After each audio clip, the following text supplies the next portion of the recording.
Guerra na Palestina, Estados Unidos reiteram apoio a Israel e pedem cuidado com vidas civis.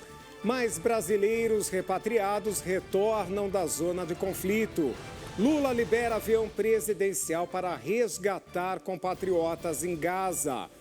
Ministro Dias Toffoli rejeita recurso de Bolsonaro contra a multa do Tribunal Superior Eleitoral. E a demonstração de fé pela padroeira do Brasil, Nossa Senhora Aparecida. O Brasil News está no ar.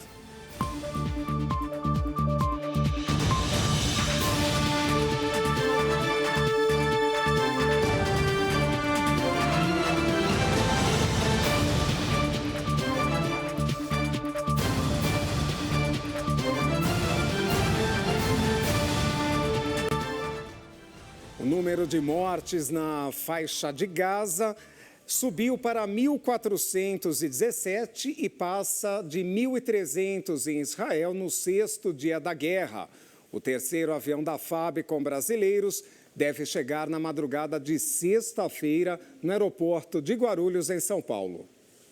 O terceiro avião com 69 brasileiros repatriados de Israel está previsto para chegar no Aeroporto Internacional de Guarulhos nesta sexta-feira. O avião decolou de Tel Aviv em torno de 11h55 de hoje, no horário de Brasília. O segundo voo, com 214 brasileiros resgatados, chegou na base aérea do Galeão, no Rio de Janeiro, na madrugada desta quinta-feira. Um cachorro e 3 gatos acompanharam seus tutores na viagem, que durou cerca de 14 horas.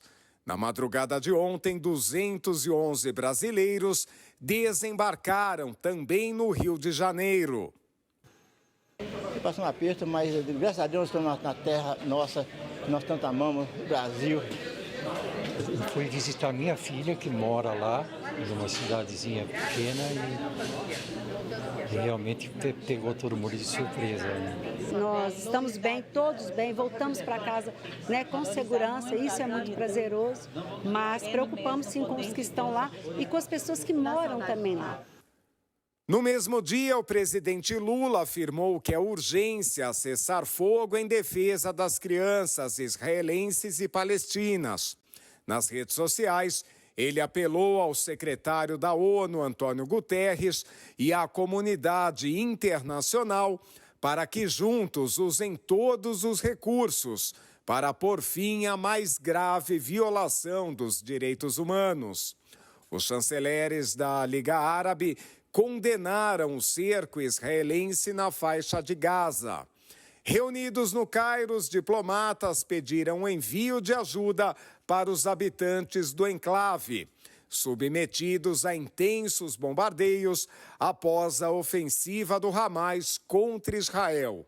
Matar civis e aterrorizar pessoas inocentes é inaceitável como meio de alcançar um objetivo político grandioso como a independência. Peço um cessar-fogo imediato. Governada desde 2007 pelo movimento islâmico Hamas, a faixa de Gaza, com apenas 360 quilômetros quadrados, abriga 2,3 milhões de palestinos em condições de pobreza. Submetido a um cerco completo por Israel, o enclave interrompeu o fornecimento de eletricidade, água e combustível. O presidente turco Recep Tayyip Erdogan lançou um processo de negociação com Hamas para a libertação dos reféns israelenses sequestrados por militantes palestinos. Allahu Akbar! Allahu Akbar! Allahu Akbar! A guerra começou no sábado após o Hamas fazer um ataque surpresa a Israel.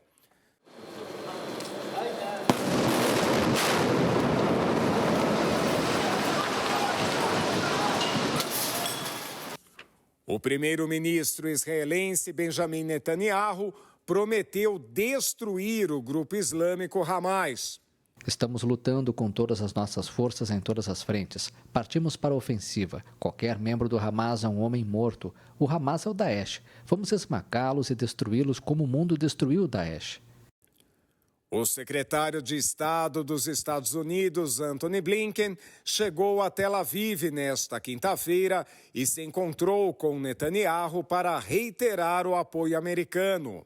Os ataques chegam ao 6º dia e já são 1.417 mortos na faixa de Gaza e mais de 1.300 em Israel.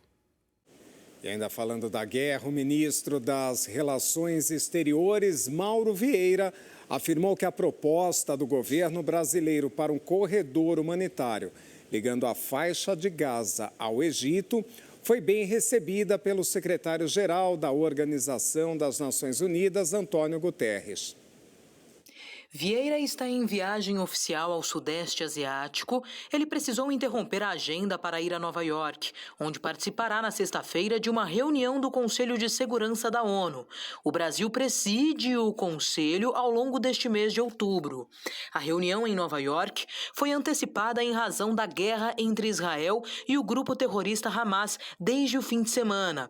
Israel vem bombardeando a faixa de Gaza em resposta a ataques do Hamas ao território israelense. De acordo com Vieira, o presidente Luiz Inácio Lula da Silva defende a ideia do corredor humanitário para pessoas poderem sair de Gaza e mantimentos e remédios poderem entrar. O Ministério relatou que o Brasil não tem informações de que brasileiros tenham sido feitos reféns pelo Hamas. O grupo terrorista, ao fazer o ataque a Israel, capturou cerca de 150 pessoas. Vieira foi questionado se a reunião do Conselho vai discutir esse ponto. Ele respondeu que sim, mas ressaltou que a prioridade vai ser a ajuda humanitária. Aviões da Força Aérea do Brasil têm feito viagens diárias desde terça-feira de Tel Aviv para o Brasil. Cerca de 2.000 brasileiros em Israel pediram ajuda para voltar ao governo e disse que vai manter os voos de resgate. Na faixa de Gaza, há 28 brasileiros que contactaram as autoridades pedindo regresso ao país. Nesse caso, ainda estão sendo feitas negociações diplomáticas. O Brasil planeja que esses cidadãos saiam da faixa de Gaza por meio da fronteira com o Egito, num ônibus e sigam até o Cairo, a capital egípcia. Lá, um avião estará à espera para fazer a viagem ao Brasil. O deputado brasileiro aqui do PCdoB, Márcio GR, demitiu seu funcionário, preste atenção, que zombou de uma mulher sequestrada pelo Hamas. O deputado Márcio GR, do PCdoB do Maranhão, informou que demitiu de sua assessoria o vice-presidente da Embraspal, Instituto Brasil-Palestina, Saíd Marcos Tenório. Era secretário parlamentar na Comissão de Defesa dos Direitos das Pessoas com Deficiência, presidida por GR. Recebia R$ 21.096,34 mensais. O motivo da demissão, de acordo com o congressista, foram as mensagens que Tenório publicou em seus perfis nas redes sociais, celebrando o ataque do grupo extremista Hamas contra Israel. O deputado disse repudiar as manifestações de Tenório e que não concorda com os posts.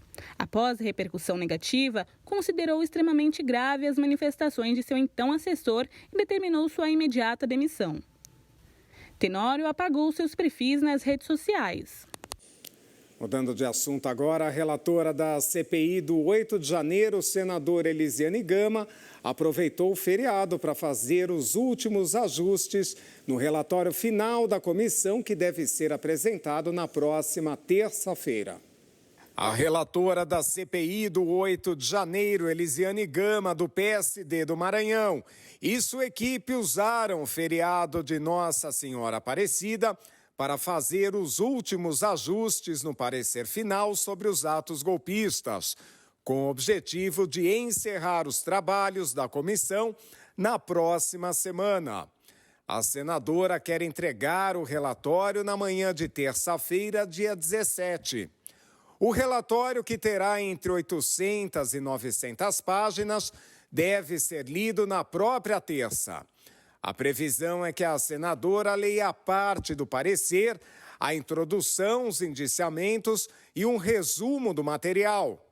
A seguir, a oposição deve pedir vista do texto, com previsão de que a votação ocorra ainda na próxima semana. Já o ministro Dias Toffoli, do Supremo Tribunal Federal, rejeitou os recursos apresentados pela defesa do ex-presidente Jair Bolsonaro contra a decisão do Tribunal Superior Eleitoral, que aplicou uma multa por propaganda irregular. O ministro Dias Toffoli, do Supremo Tribunal Federal, rejeitou recursos da defesa de Jair Bolsonaro contra a aplicação de multa eleitoral por conta da reunião com embaixadores no ano passado, em que o ex-presidente fez ataques às urnas. O ministro é o relator de pedidos apresentados por advogados do político do Partido Liberal contra a decisão do Tribunal Superior Eleitoral. A questão envolve a aplicação pela Corte Eleitoral de uma multa de R$20 mil por propaganda irregular e propagação de desinformação por conta do evento realizado por Bolsonaro em julho de 2022, com embaixadores e diplomatas no Palácio da Alvorada. Na ocasião, o então presidente fez ataques sem provas ao sistema eleitoral brasileiro. Depois, a Justiça Eleitoral considerou que houve irregularidades eleitorais neste evento, o que levou à inelegibilidade de Bolsonaro. A sanção de inelegibilidade de Bolsonaro também está sendo questionada na Suprema Corte, mas em outro recurso que ainda vai passar por análise do TSE. E a seguir, por essa, ninguém esperava. Metroviários de São Paulo fazem paralisação surpresa em pleno feriado. Daqui a pouquinho, depois do intervalo, aqui no Brasil News. Até já.